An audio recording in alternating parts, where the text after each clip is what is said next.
Vileador, God has abandoned you. Or perhaps he was never here. Let's go back thousands of years, at the inception of the Tower of Babel. Carnage Hall, I give you a story older than this damn city. On with the show! And with that, I would like to welcome you back in Dying Light 2 Bloody Ties. So as you can see, today we'll be doing a little bit more talking, not really playing and talking at the same time, because if you watch my videos, then you know how that ends most of the time.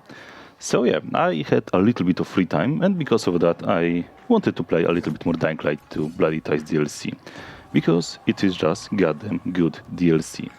Not bad, not amazing, just good. Good enough, maybe even more than good enough. It is first story DLC of Dying Light 2 Stay Human, and for that, you know, it's pretty cool. For a really low price, it is giving us a lot of content. If you would like to get all the challenges completed and all the side quests, activities, and so on, and the main story, I think that it's somewhere around, 20 hours that you could spend in this game. And for that, and for the price that you are paying for it, I think it's pretty fucking good. Also, it is giving us a lot of new weapons, a lot of new outfits, and gear, and so on. Really fucking cool. And because of that, it's very solid DLC to check out. But there is one major thing right now. There are a few bugs in here. Some of them are cooler, some of them are pretty fucking bad.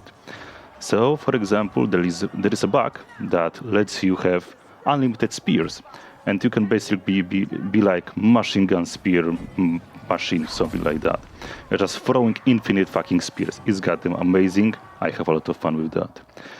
But there is also another bug that is happening, believe it or not, in the very important story point of the game, when you are fighting with Zero. Basically, I've got two options: either kill him or, surrender and let him win. And the problem is, at least when I was playing the game, the problem was that I wasn't trying to kill him. But when he killed me, so he won the fight, then the game said I died, and I had to do it all over again. And because of that, I thought there is no way of saving Zero. Later on, I figured it out. I found the videos on YouTube showing you can fucking save Zero. But this section of the game is just a little bit bugged, and it is not working all the times. So, yeah. I didn't have the best fucking ending. I had the best ending that I was able to get with that bug being there. So, yeah, fuck that. But also, there are not only like the story, the content, and so on that are associated with the DLC, especially Dying Light 2 DLC. There was also a lot of feels for the game, because there were a lot of things that I missed from the previous game, or it just made me feel a little bit more nostalgic. For example, we had this amazing One Day in Haran challenge. It was a little bit annoying to do, but the feels of that, like, I understand it was just, a play for the Carnage Hall, but still, the amount of details over there, it just, it just made me go back to the good memories of playing Dying Light 1. And there are a lot of good memories associated with that. And the music over there, that was like the music from Dying Light 1. That was so goddamn cool to hear. And with that, kill few zombies. Fucking amazing. There are also another fucking cool challenges that I really enjoyed. But I feel like there will be a little bit of I don't know how to put it. Not really divide, but more people will probably be playing the story challenges because they are filled with fucking story and coolness and so on.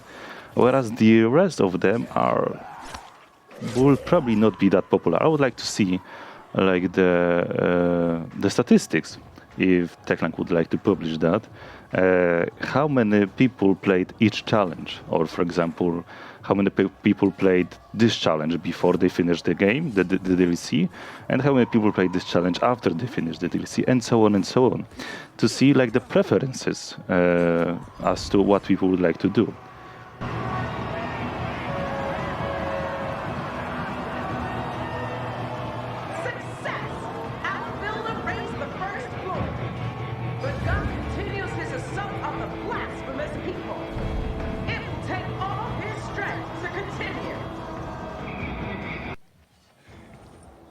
For example, I really enjoyed the story challenges because they were fucking cool, but didn't really enjoy the carnage things that you had to do. So, kill all the enemies with a given time.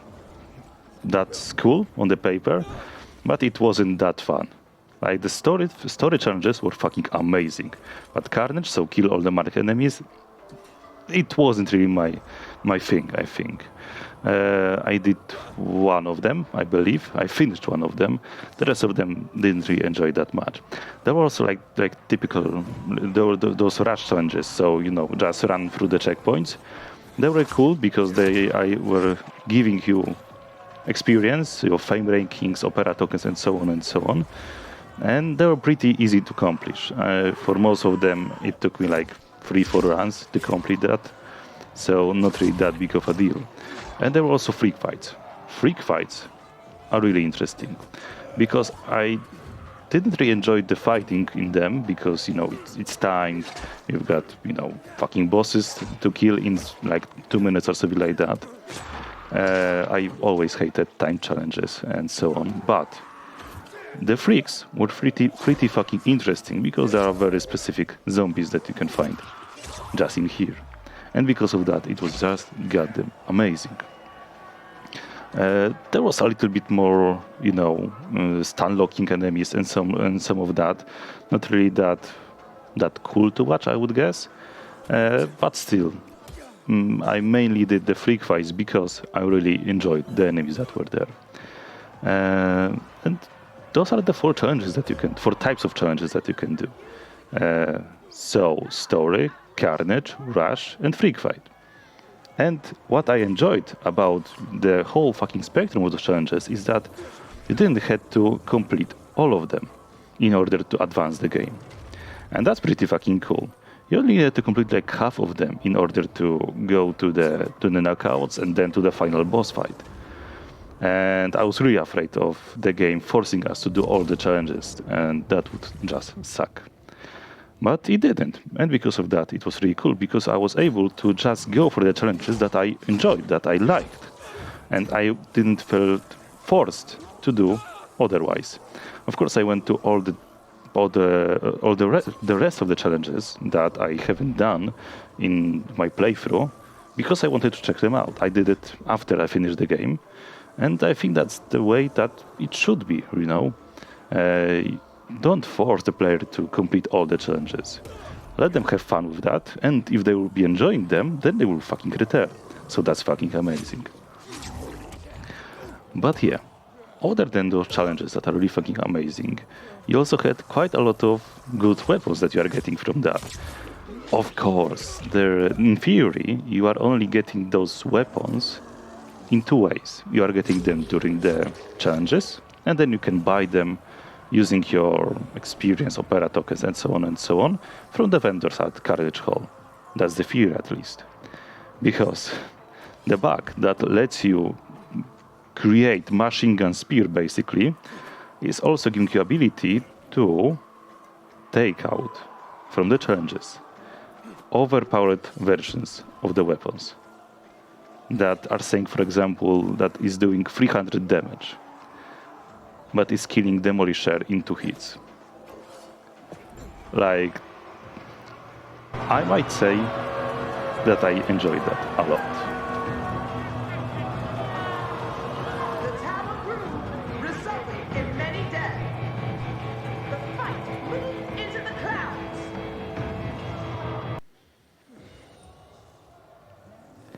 So, what I did is a little bit of farming, let's say. So just going into specific challenges that I knew had cool weapons and taking them out.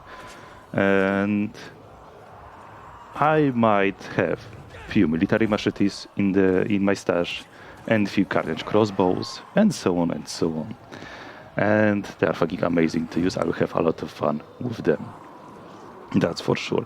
It's a little bit shitty that you can do it. It's a little bit shitty that you are getting the same weapon that you can buy from the vendor, but it has different damage. Like, that's a little bit weird, right? I don't know what's going on with that. You've got the same fucking machete, for example. You can buy from the vendor and take out from the challenge, and they have 2 different stats. That's a little bit weird, but screw that. It doesn't really matter.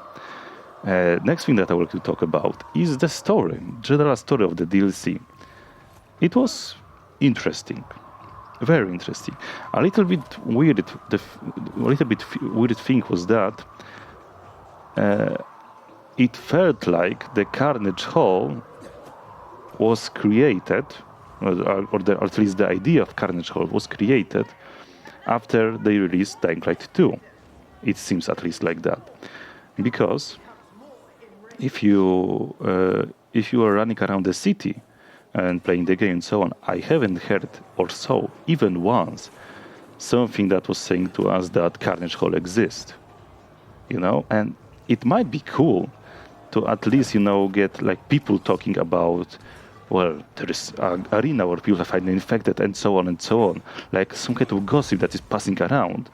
And you are like, during your playthrough of the game, you are like, wait, what? There is fucking arena here, people are dying, like, sign me up. And then later on, you are just going into that with the DLC. That would be cool. But then you are checking out the Carnage Hall. Apparently everyone in fucking Vileador knows about it. And suddenly you are just, visiting it. There are fucking PKs knowing about it and accepting that, and so on and so on. That's a little bit weird, But other than that, the story was fucking interesting. It wasn't, doing anything with the main story of the game, so it doesn't matter if you are doing this DLC after you finish the game, in the middle of the game, and so on and so on. That's really interesting. That's really, really cool, because you are not forced to, for example, play through the whole fucking game in order to unlock the DLC and have fun with that. You can do it basically, I think, right after you visit Vileador for the first time. So after like the prologue of the game, when you are able to go around the map. So that's really fucking cool, and I think that's a very important point of this DLC. But also, the story feels cool. There are a few weird points of the story, I've got to say, that are a little bit hard to explain for me, hard to process for me. For example, like Ogar learning that his son has died and just believing Astrid. Or, when we learned that, for example, Zero was fighting as a fighter at the arena, and Astrid gave him the name Kane, and then just before that, we learned that Abel is a name that Skullface doesn't really like. And you are kind of connecting the dots. What's going on with that? And I think that in the middle of the DLC, or somewhere, or even faster, I figured out. Wait, Skullface is brother of Zero, son of Ogar.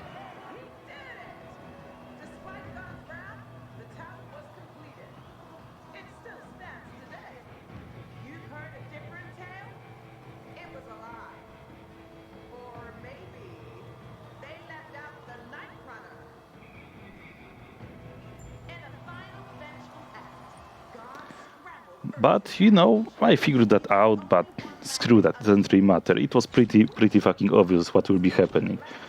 Few times I was doubting if I was really right, because, well, you are saying to me that Skullface killed Abel, but after that we've got Skullface. That doesn't really like name of Abel. So it took me a little bit off the track, but then I was like, wait, what if Abel just took the Skullface mask and name and so on and so on? And that's exactly what happened in the game. So yeah, that's fucking interesting. But yeah, other than that, the characters sometimes feel a little bit weird in what they were trying to accomplish in the game. I thought that Astrid was a little bit better person, didn't really ended up this way. But also the ending of this DLC is very fucking interesting. At least the one that I managed to get. Didn't really get the best one, but screw that. I got the ending where Aiden is becoming the champion of the Carnage Hall and putting on the mask of Skullface and becoming the next fucking Skullface. Like, that's really fucking interesting ending of the game. Basically going to the dark side of the Carnage Hall. But still, pretty fucking cool. And it's the only ending that is giving you Skullface mask as a gear that you can wear. That's interesting. You can buy Skullface mask from the vendors, but it's a little bit different. And the one that you are getting from, well, completing the game and becoming next Skullface is a lot cooler. But yeah, as I said, the story was a little bit weird in some places. I was able to figure out what will be going on with the game, but still enjoyed it. Still fucking enjoyed it. There was a little bit of mystery, for example, what happened to Abel finally, and so on and so on. It was interesting to uncover Ogar's past and figuring out that he was gambling addict and he, well, lost his son to a bet, and then lost another son, and so on and so on. Yeah, I was really fucking angry when I learned that I didn't get the best ending for this DLC because of a fucking bug. Like, that was fucking annoying. Like, I was sitting watching the video of the best fucking ending. That's really fucking good. You are killing Skullface and then taking the mask of Skullface to Zero and giving it to him. Like, that's fucking amazing. And then I learned that there is the boss fight with Zero is fucking bugged. I was like, for fuck's sake, game. You've got to be kidding me. This is all for you. And ciao. Until next we meet.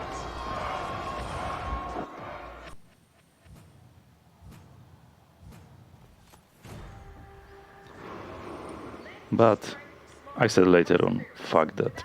If that would be that big of a problem for me, then I would just, replay it. I probably would have to go with New Game Plus, going through the main game, at least to the point of, being able to go to the Carnage Hall and so on and so on.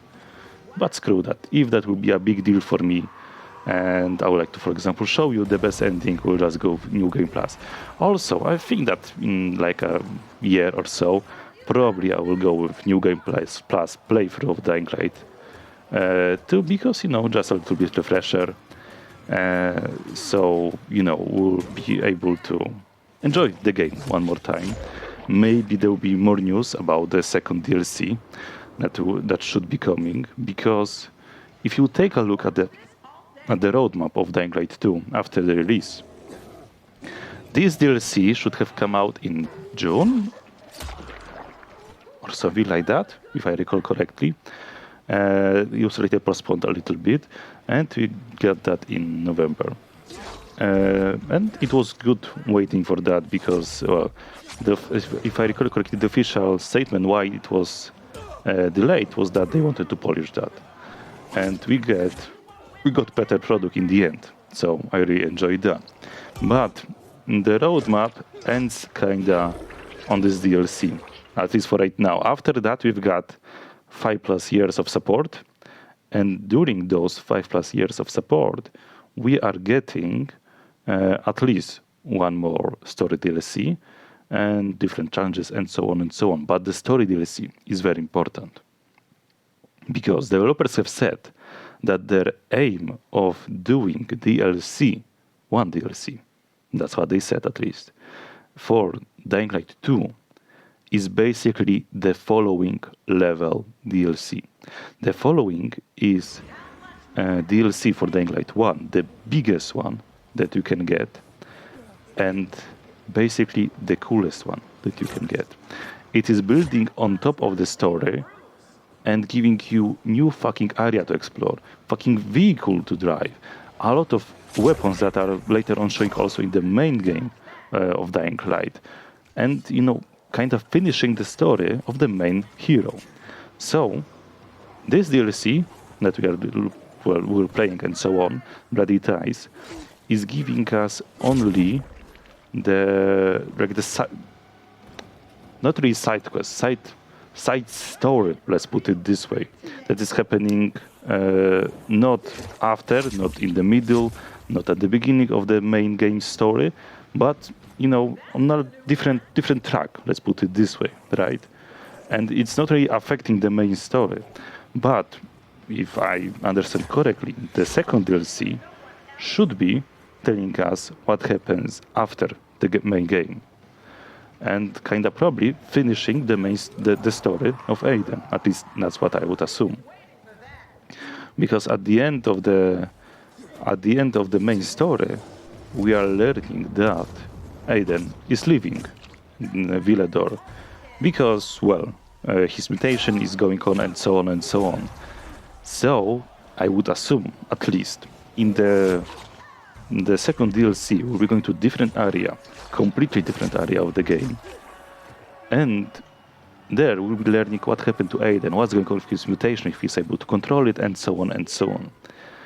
I do wonder, though, what will be going on with the companions that we've got, because during your playthrough of the game, you are getting a shit ton of choices, and all of them are leading to basically two things. Because one thing, the ending compromise is, well, the ending is built with three parts basically. The fate of the Vileador, if it's, being destroyed, or who is controlling it. And then, how to put it, who is coming with you, and who are you leaving behind. Basically, you can get Lawan, for example, to go with you, but only if you go with the worst fucking, okay, not really worst fucking ending. The worst ending is destroying Vileador, but like the renegades ruin the city. That's the only moment in the whole fucking game when you are finishing the game and Lawan is coming with you. Other than that, if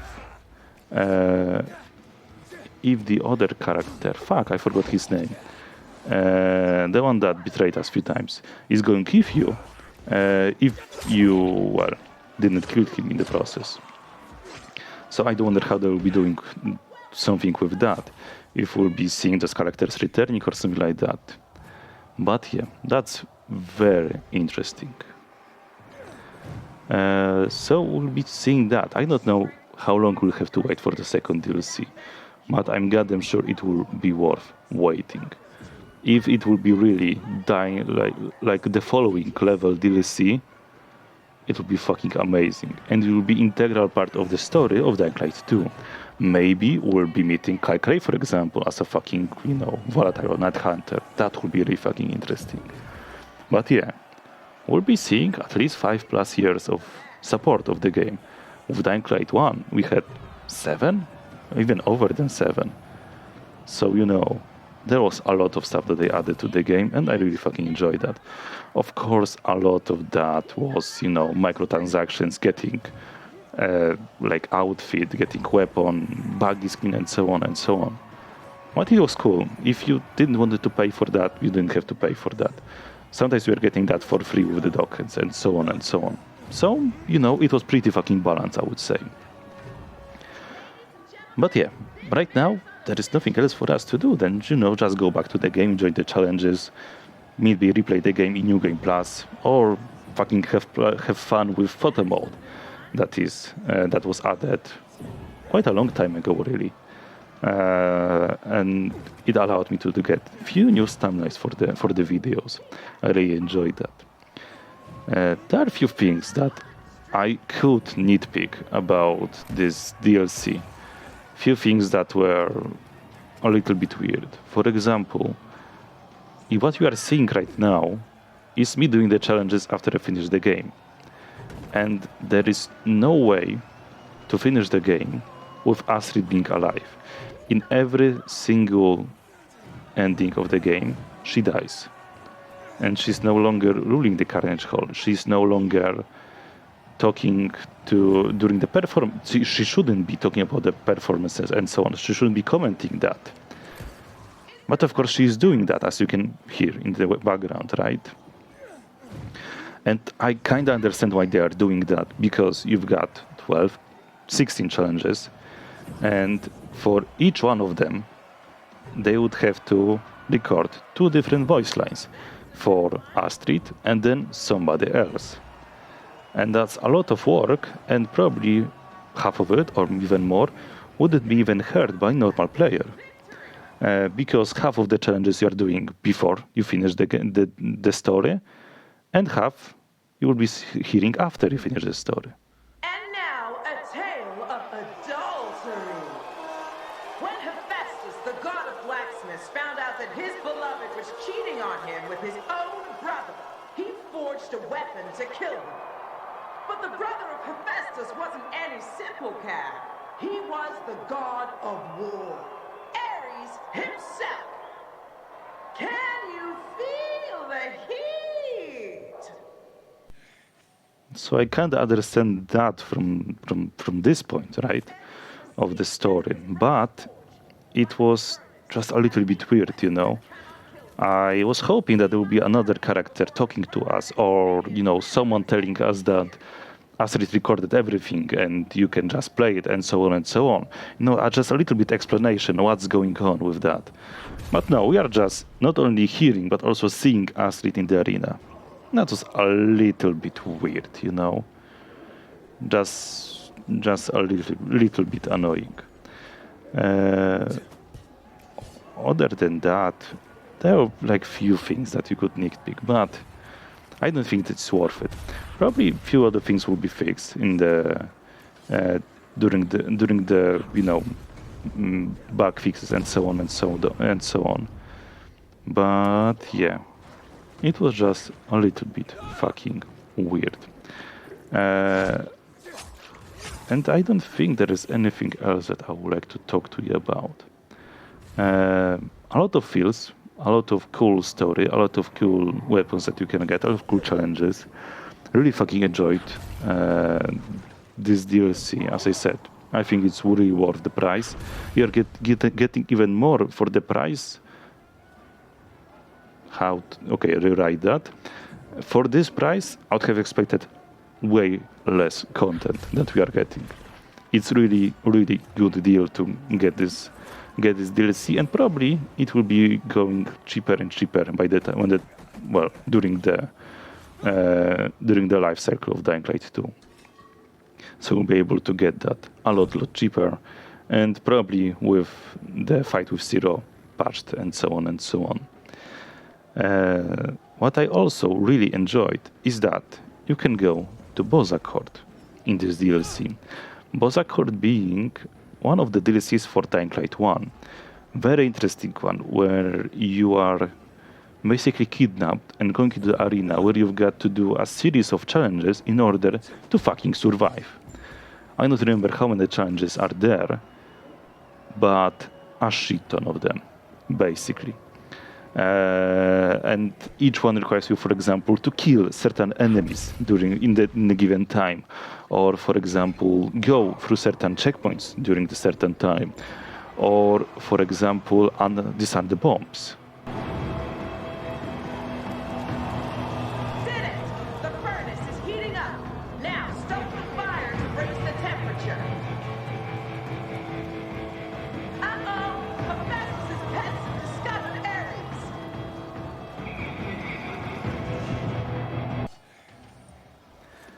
And you can also do it in Dying Light 2. You can go to Bozak Horde.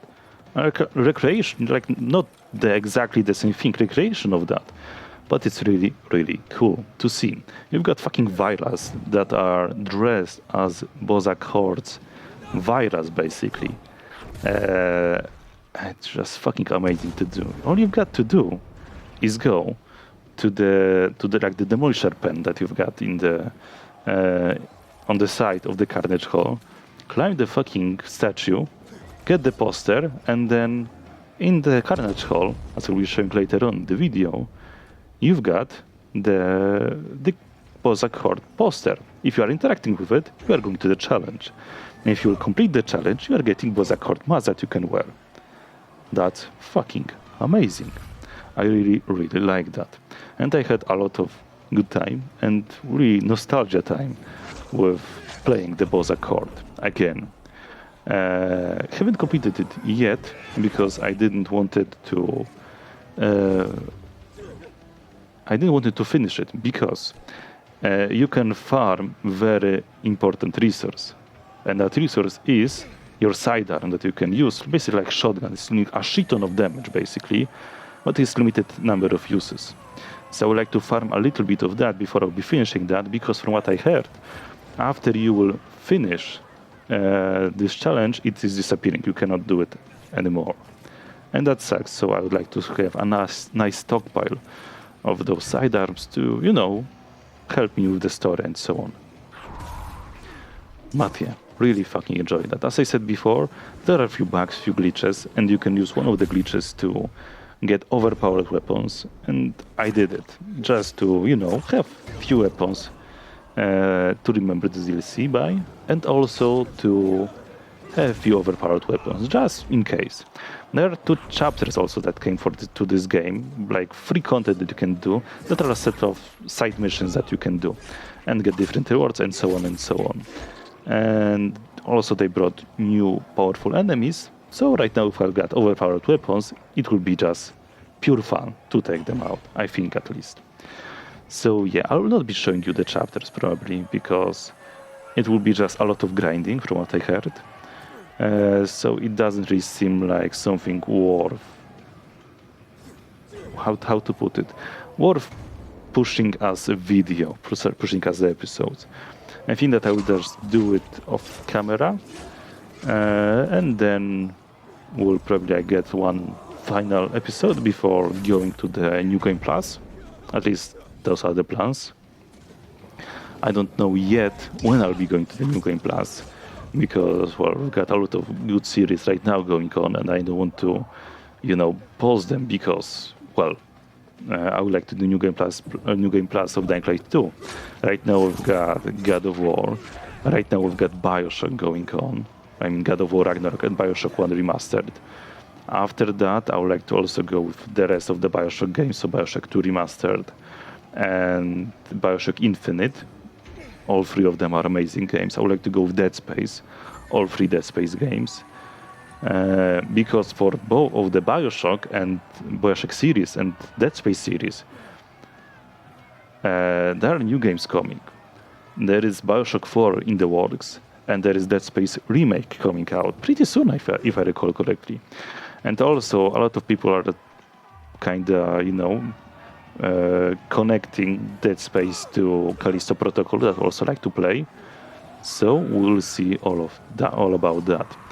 I think that I would also like to go with Prey, that is like something in the middle between Bioshock and it's the style, not only the style of the gameplay, but also the style of like the buildings and so on. And Dead Space with, you know, space and weird alien things that are trying to kill you. So I would really like to go through all of them. Maybe after that we will go with New Game Plus of Dying Light 2. We'll see about it. But yeah. Also, it turned out that I was fucking wrong. Because when I released the video that was like titled The Final Update for Dying Light 1, I said that probably means there will be no more special events for the game. Because usually what was happening with Dying Light 1 is that if there was a special event going on, for example, I know Halloween event, Valentine's event, and so on, you were getting an update to the game that was adding that content. And later on, it was just, you know, you had, for example, like a week to complete this event, and after that it was gone. So that made me assume that if there is a special event for Dying Light 1, there needs to be an update. And I said in this video, well, that sucks. What if you could have just, you know, coded in that during the specific times, for example, Valentine's, Halloween, New Year's Eve, Christmas, Easter, and so on and so on. You are getting those events, no matter if you are getting updates or anything like that. Like, for example, like in Minecraft, when you've got fucking Christmas time, your chests are changing to different color, to a different texture, basically. If you've got Halloween time, zombies are having pumpkins on their heads, and so on and so on. I think that also said those examples in this video. It doesn't really matter. And I said, why they are not doing that? It turns out they did that. Because from what I recall, there were no updates to the game, but there were events going on. So, yeah, I was wrong.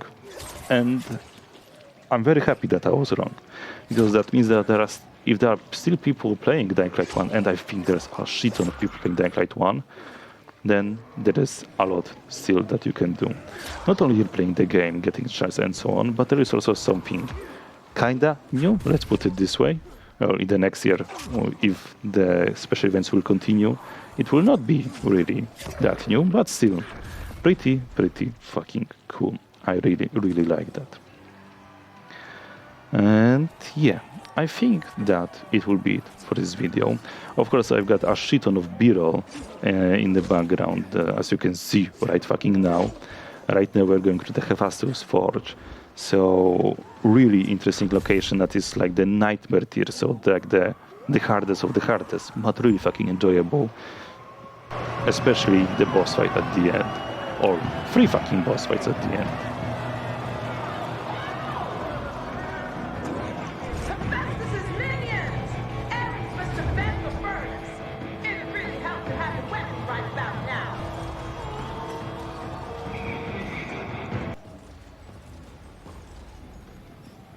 But also the story, like Aphrodite was fucking with Iris, and because of that Hephaestus wanted to create a weapon to kill him.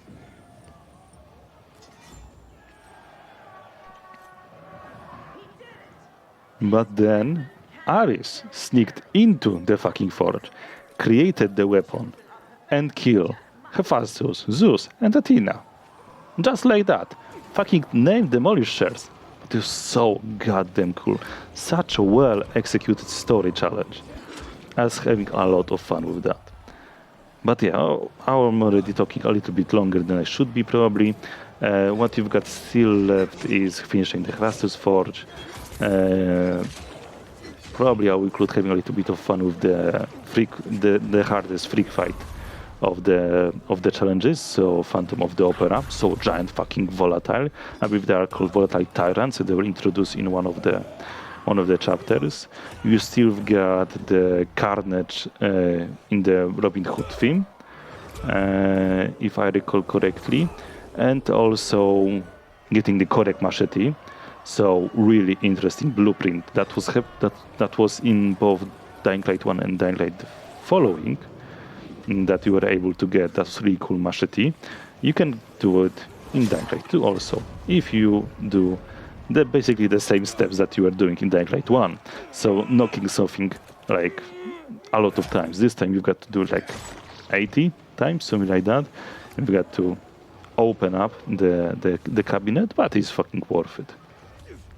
And also we'll be getting fucking Bozak later on, basically at the end of the video.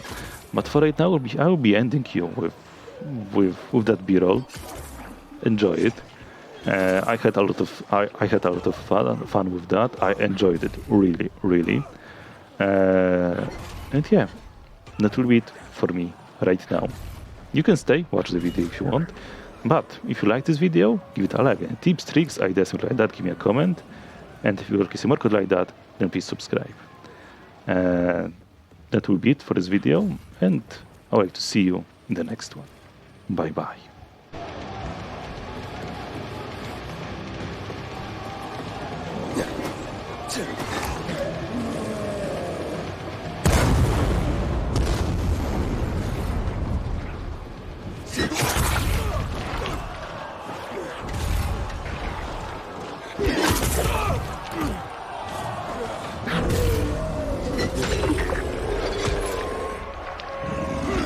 Barely alive!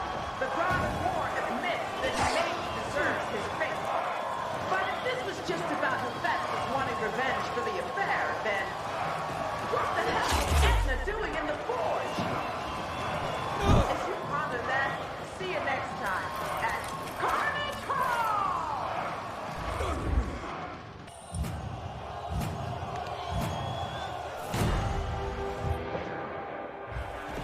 A pouch strength, smarts, and perseverance. Without this, you won't be able to repel all your opponents. Welcome to our next bloody performance. Lovely.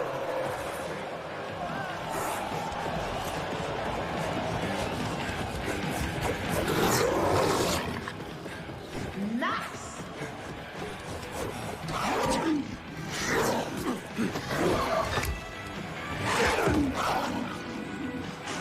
Couldn't have dodged that.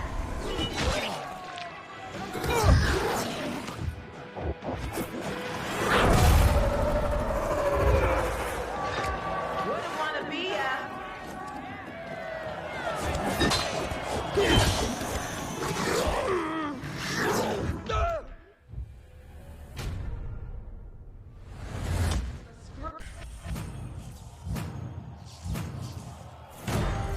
Welcome. He used to rob the rich and give to the poor. Now he has to defend the castle against the horde. Not bad.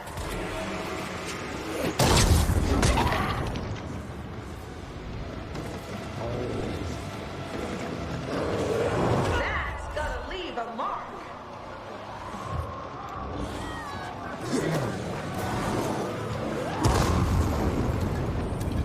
Oh, even I felt that.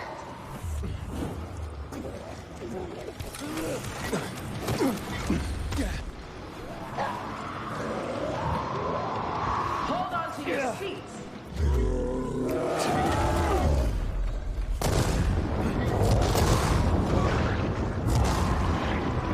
He's been hit.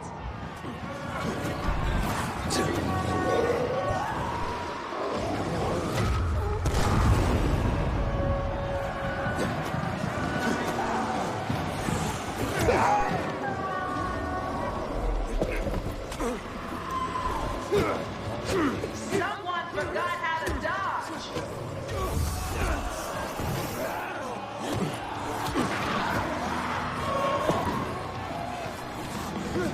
Lovely.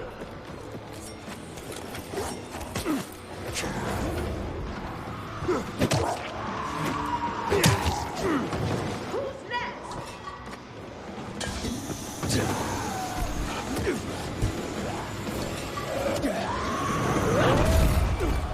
Did you see that?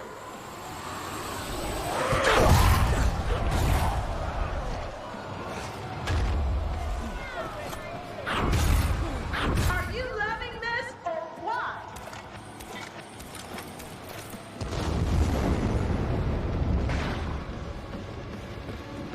There's your daily fix of blood.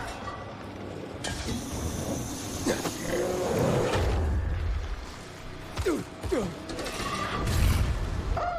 he got hit hard.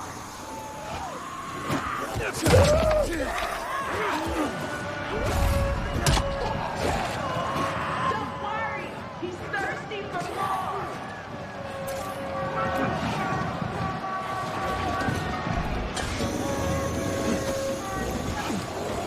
More blood.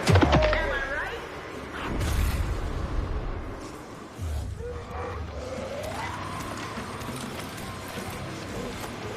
Wow.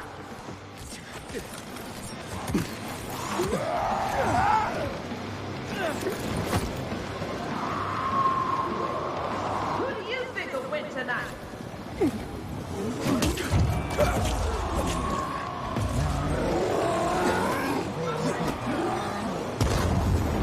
Look, a skydiver.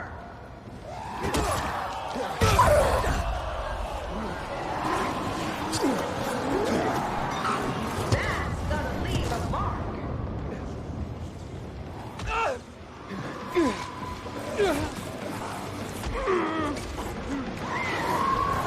Is there no one else?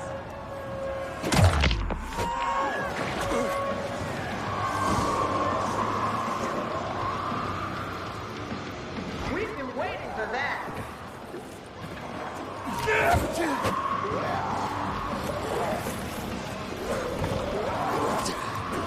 That drew blood.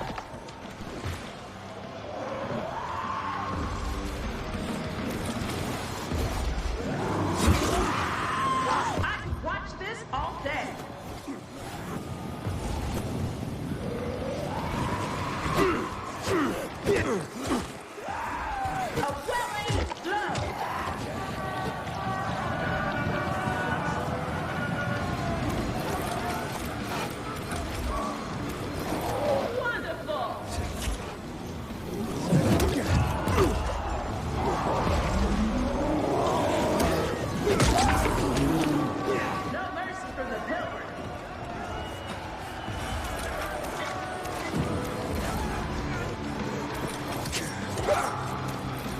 We put him up, he knocks him down.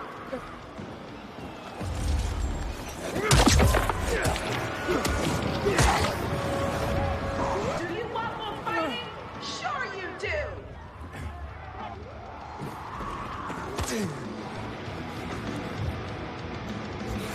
A hit!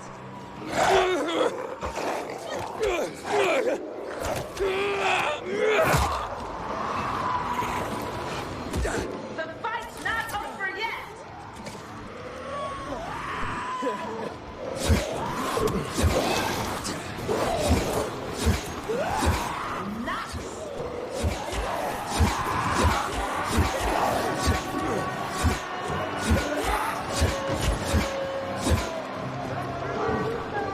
Getting your fill of the action?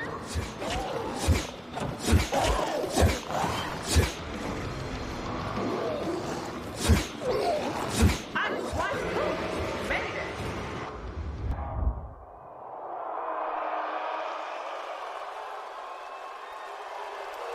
You should all recognize this story.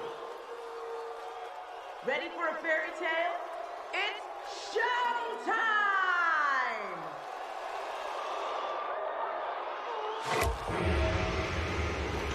Once upon a time, in the faraway kingdom of Haran, life revolved around antizin drops.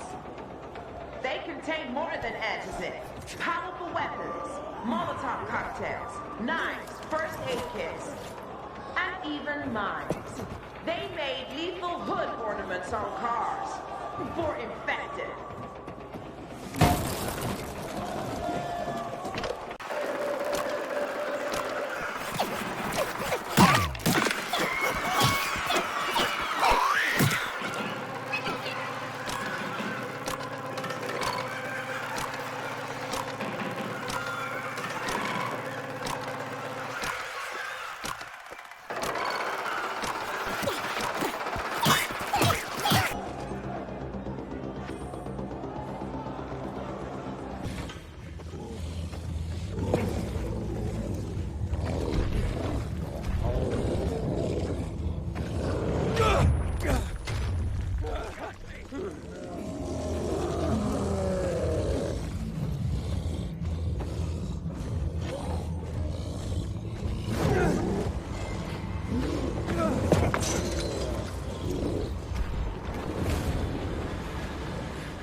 Yeah.